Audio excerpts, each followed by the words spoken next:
Good morning, happy Saturday. I felt called to just hop on here and pop off a quick video about my experience this morning. That was incredibly profound. I know what you're thinking, how can you have a profound experience before 11 a.m.? Well, so I woke up with a lot of chronic pain in the body this morning, just like my back was all frozen, my neck was frozen. I'm supposed to teach yoga in 30 minutes and I'm just like, how am I gonna teach a class when I can't even bend down? And that was just stressing me out. And I know that my back really seized up because I evaded my own boundary, not even boundaries, but I evaded my own, overrode rather, my own internal guidance system when it came to a situation in my life. I knew to say no, but then I did it anyway, and then I realized during it, oh great, yeah, this is why I wanted to say no. Anyway, so I woke up today in a lot of physical pain, and I knew what I needed to do was to sit with it. So after I was like going over my flow and like not being able to really move properly, and it's like, how can you be a yoga teacher and not be able to move in front of your class? But I was just like, no, like, let me just honor my body and let me just sit with what is underneath here. And if you know anything about what I've talked about on my platform, it's that the nervous system's your one thing preventing you from sitting with yourself, because it's always gonna look for reasons why, you know, to keep you distracted essentially. If there's so much underneath that your body has not processed yet, that feels overwhelming to the system and it feels like it could flood the system. So, and I noticed when I was like lying down, I had like a tiny little yoga wheel that really helps get all the crunchies out. And I was just focusing on my breath.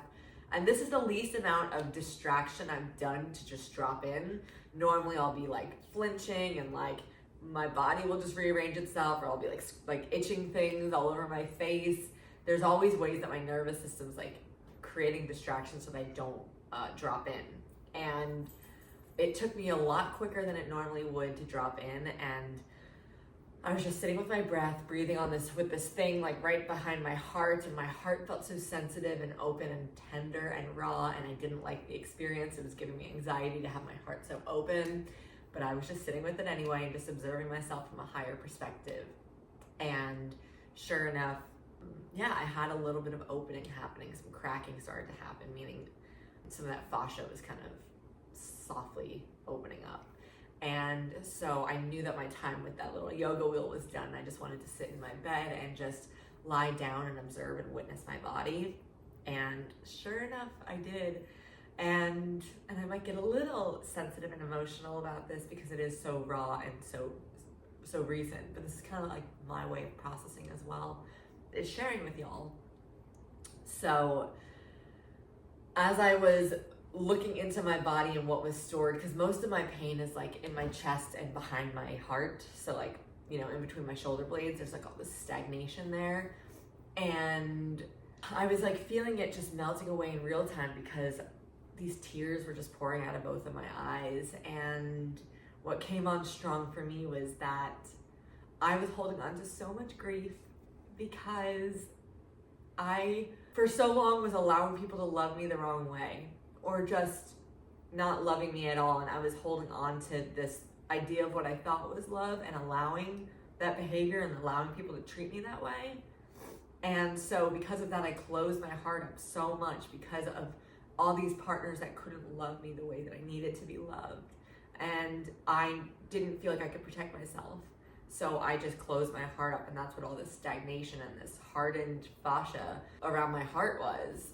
It was just my protective mechanism from all these partners that mistreated me. Obviously I allowed it, so I'm not like in victim about this, but this is just the facts of what it was. And so as I was feeling into this in my body and intellectualizing it a little bit, like just kind of having this solid understanding of what lives in my heart right now with this grief, the tears were just pouring out of my face, but mostly out of my right eye. And the right side of the body is the masculine side.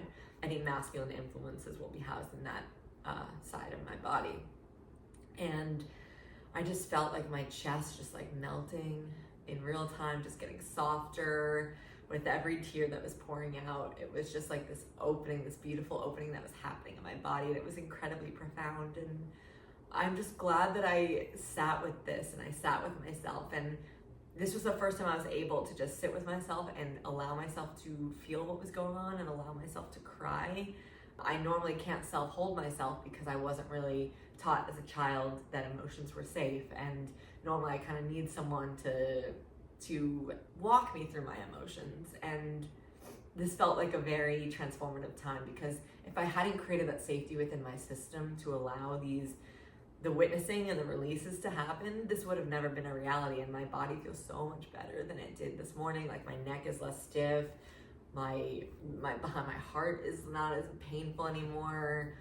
So I'm coming on here just to say, like, every time that you have like a physical pain and ailment that's cropping up in the body, as hard as it is, try to sit with it and try to breathe into it, because you're gonna have the most profound experience just allowing yourself to do that, as long as you can, get out of the mind and drop into the body and just be with what's there. And yes, it's hard, and yes, your mind's gonna try to distract you, and yes, you're gonna have all these sensations come up that's gonna feel so uncomfortable because it's meant to distract you. But just breathe through it and keep coming back to the breath and keep focusing on that area. You will gain more from doing that than you will from taking the easy way out by taking like something that's gonna numb it and so you don't have to feel it, because it's not actually getting it out of your system. And just to announce on YouTube, because I haven't done this yet, I am launching a mentorship in August that is exactly about this concept. It's bringing you out of chronic pain and into more of your pleasure state. And you can only really travel and walk that path when you work with your nervous system and you do parts work, holding compassion for yourself and having more compassion for yourself and more understanding that these are just protective mechanisms designed to keep you safe. As much as we don't like to think that physical pain is safety, and we like to think that it's a way that our body's out to get us, it's really not. Physical pain demands to be felt. However, that's not what it's actually, that's not actually what it's designed, like that's not its purpose. Its intended purpose is to create I would say like a safety net, a indie baby girl. Its intended purpose is actually just to create hi baby girl, to create a diversion so that you don't have to feel what's underneath, because it's easier to feel physical pain than it is to process emotion that's in the body. Processing emotion when the body feels like it's going to be flooded and overwhelmed by it because there's so much energy coursing in the body, that's not easy, right? So we create the safety first, and then we can go in and explore the emotion and what that's doing to your body. And I'm going to talk all about this in that 3-month mentorship. So I will post the link on here if you want to sign up for the wait list. We are launching middle to end of August. Thank you.